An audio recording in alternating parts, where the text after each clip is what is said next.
Assalamualaikum warahmatullahi wabarakatuh. Anak-anak, bagaimana kabarnya hari ini? Masih sehat semua ya? Semoga anak-anak di rumah beserta keluarga tetap dalam keadaan sehat. Sehingga kita tetap bisa beraktivitas seperti biasanya.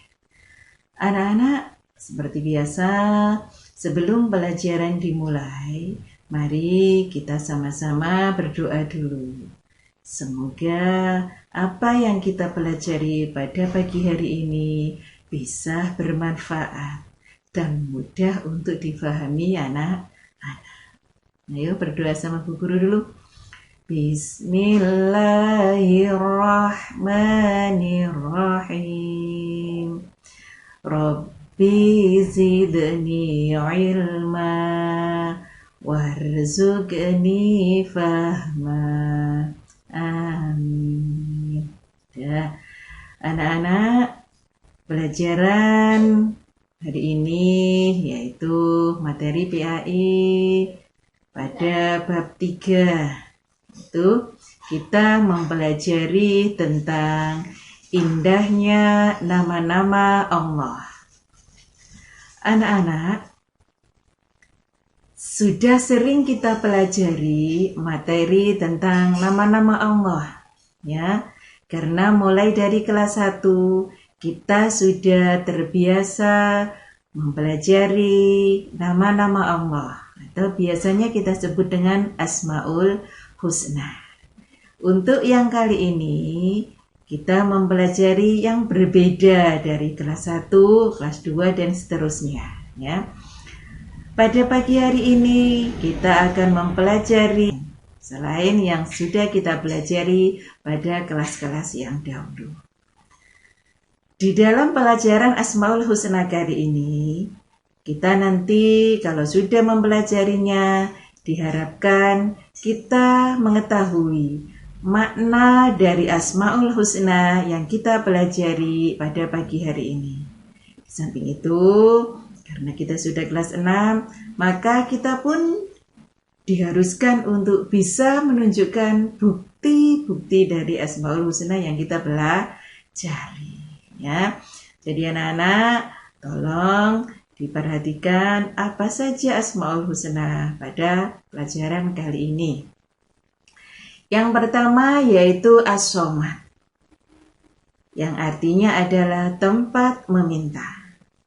Yang kedua adalah Al-Muqtadir, yang artinya Allah itu maha berkuasa.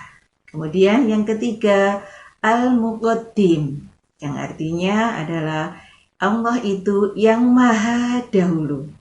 Kemudian yang terakhir adalah Al-Baqi, yang artinya Allah maha kekal. Nah, itulah anak-anak 4 Asmaul Husna yang akan kita pelajari pada pagi hari ini. Yang pertama tadi yaitu As-Somad, yang artinya tadi adalah Allah tempat meminta. Apa sih maksudnya Allah sebagai tempat meminta? Maksudnya yaitu Allah itu menjadi tempat bersandar bagi manusia. Hanya kepada Allah lah kita meminta. Meminta apa saja. Karena Allah itu suka kalau dimintai. Beda dengan kita manusia anak-anak. Apabila ada teman atau saudara yang sering meminta kepada kita justru tidak suka. Tapi Allah beda. Allah itu lebih suka kepada hambanya yang sering meminta. Ya, maka kita dianjurkan, kita diserukan hanya meminta kepada Allah. Jangan meminta kepada selain Allah. Misalnya pergi ke kuburan, mau minta kaya. Atau pergi ke bawah, pohon yang besar, katanya juga mau minta agar kaya. Pergi lagi ke tempat-tempat yang gelap, minta kepada makhluk-makhluk halus. Itu jangan, tidak boleh. Karena yang berhak memberi, ya, dan yang berhak kita mintai hanyalah Allah. Kita tidak boleh minta kepada siapapun, ya. Kepada makhluk Allah kita tidak boleh. Kita hanya mintanya kepada Allah, karena hanya Allah lah yang mampu mewujudkan semua apa yang kita inginkan. Semua doa kita pasti akan dikabulkan oleh Allah kalau kita sering meminta. Nah, kalau dalam kehidupan sehari-hari kita dapat melaksanakan atau menyimpulkan kalau Allah suka dimintai, maka apabila kita mempunyai teman, saudara yang minta bantuan kepada kita, maka kita pun wajib untuk membantu dalam kehidupan sehari-hari, ya. Jadi Allah saja mau kita mintai, maka kalau ada orang yang butuh, maka kita pun harus membantu. Gitu anak-anak, ya. Kemudian yang kedua, yaitu Al-Muqtadir, yang artinya adalah Allah itu maha berkuasa. Maksudnya bagaimana? Maksudnya yaitu alam semesta beserta isinya ini adalah berada dalam kekuasaan Allah. Tidak ada makhluk lain yang bisa menguasai alam semesta ini. Maka kita dalam kehidupan sehari-hari sebagai manusia, janganlah berlaku sombong. Karena kita tidak bisa apa-apa. Yang berkuasa itu hanya Allah. Contohnya, kalau kita menjadi orang yang sukses, mempunyai jabatan, mempunyai kekuasaan, kita tetap harus rendah hati. Kita tidak boleh sombong. Karena sesungguhnya yang berkuasa itu hanya Allah. Apalah artinya jabatan yang kita emban sementara? Tidak ada artinya sama sekali apabila kita berlaku sombong. Ya, jadi anak-anak, semua yang ada di alam ini hanyalah Allah yang menguasai. Kita sebagai makhluknya harus selalu pasrah, harus selalu tunduk kepada Allah dan rendah hati, karena kita ternyata sebagai manusia tidak mampu untuk berbuat apa-apa. Kita tidak akan bisa apa-apa kalau Allah tidak menghendaki. Jadi kita dalam kehidupan sehari-hari dimanapun berada, kita tidak boleh sok berkuasa, karena yang berkuasa itu hanya Allah. Okay? Kemudian yang ketiga, Al-Muqaddim. Apa sih artinya Al-Muqaddim? Al-Muqaddim artinya adalah yang maha mendahului. Maksudnya, Allah Subhanahu wa Ta'ala maha mendahulukan atas apa yang diciptakannya. Jadi, maksudnya begini anak-anak, semua makhluk ciptaan Allah ini adanya itu setelah Allah.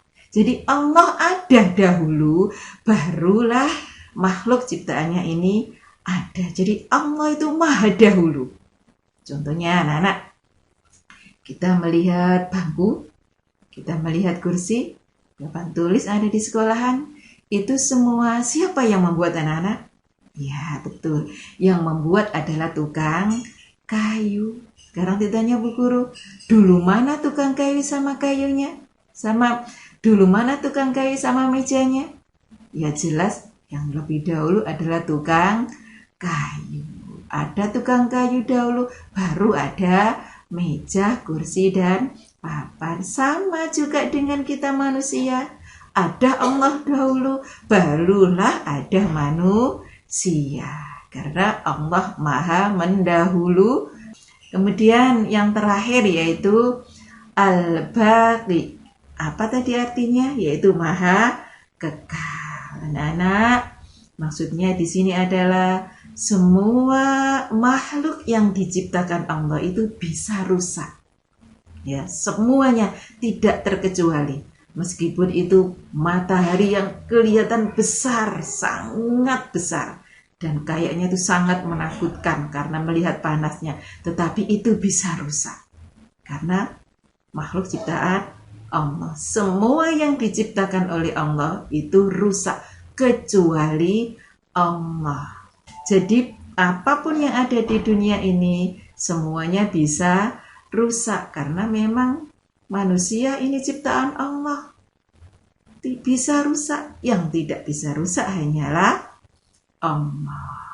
Ya, jadi kita sebagai manusia harus percaya dengan sungguh-sungguh bahwa semua yang diciptakan Allah ini akan rusak. Kita lihat ada gunung yang sangat kokohnya seperti itu. Kalau sudah waktunya kiamat, pasti akan rusak karena dihancurkan oleh Allah. Jadi semua makhluk akan rusak kecuali Allah. Ya, itu adalah 4 materi yang kita pelajari pada pagi ini. Anak-anak, setelah mempelajari materi Asmaul Husna ini tadi, diharapkan anak-anak mampu untuk memahami maknanya. Ya, di samping itu, anak-anak juga bisa hafal Asmaul Husna beserta artinya yang sudah kita pelajari tadi. Ya. Tugas anak-anak di rumah yaitu menghafalkan Asmaul Husna yang kita pelajari hari ini beserta artinya. Hafalannya di depan orang tuanya masing-masing karena anak-anak belajar didampingi oleh orang tua. Jadi belajarnya di depan orang tua masing-masing. Kalau sudah hafal, silakan direkam, kemudian hasil rekamannya dikirim ke Bu Guru. Biar Bu Guru tahu anak-anak sudah hafal apa belum materi yang kita pelajari hari ini. Anak-anak, besok pertemuan yang akan datang, anak-anak kita tinggal evaluasi, ya. Kita tinggal ulangan. Kalau tugasnya hari ini anak-anak adalah mengirimkan video hafalan Asmaul Husna beserta artinya yang sudah kita pelajari tadi. Anak-anak, kiranya hanya itu yang bisa Bu Guru sampaikan. Mudah-mudahan anak-anak bisa memahaminya. Ya, akhirnya pelajaran pada pagi hari ini, marilah kita tutup dengan bacaan hamdalah. Alhamdulillahi Rabbil Alamin. Akhirnya, Assalamualaikum warahmatullahi wabarakatuh.